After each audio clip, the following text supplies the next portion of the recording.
Okay, in this part of our lesson, we're going to be working with comparing fractions and percents and decimals. So in the previous section, you learned how to convert between all of those. The key factor in this lesson is that you are converting to one of those forms. You can pick which form you are most comfortable with. To me, it just depends on what I'm given as to whether I would like to see them as decimals or percents. I personally don't like to convert to fractions. Not that you can't, it's just to me more steps.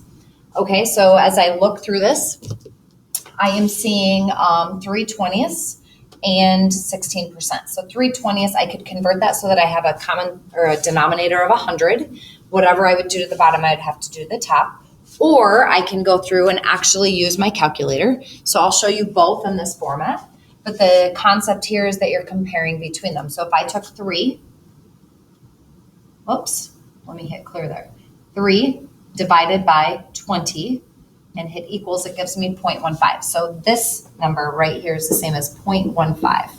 Now I'm comparing a decimal to a percent. So now I'm going to have to decide, would I rather see them both as decimals or both as percents? I'm just going to change this into its percent 2 places. So it's really 15% or 16%. Final answer, which is greater, that would be 16%. Okay, so 16% is greater than 3/20ths. So here you're using what you previously did in the previous section, and you're applying a new skill to that.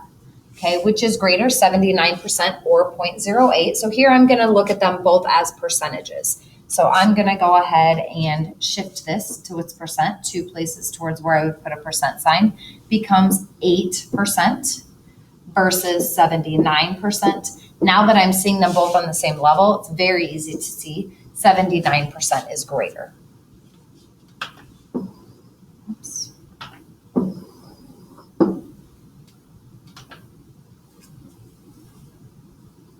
Okay, which is greater, 2/9 or 22%.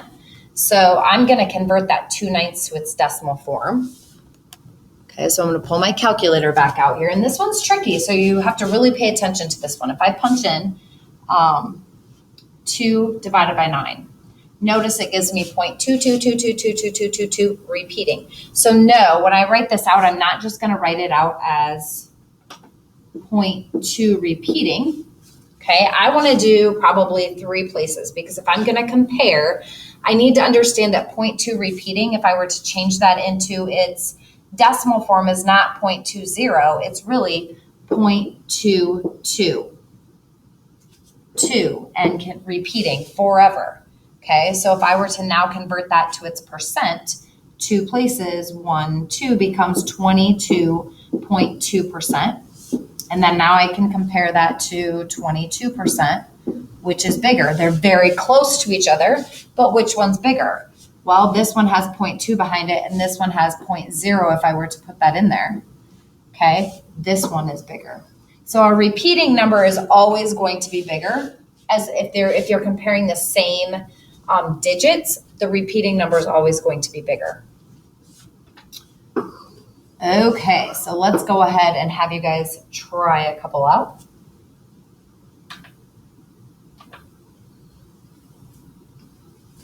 Try these 2 out and then check back in just a minute to see if your answers were correct.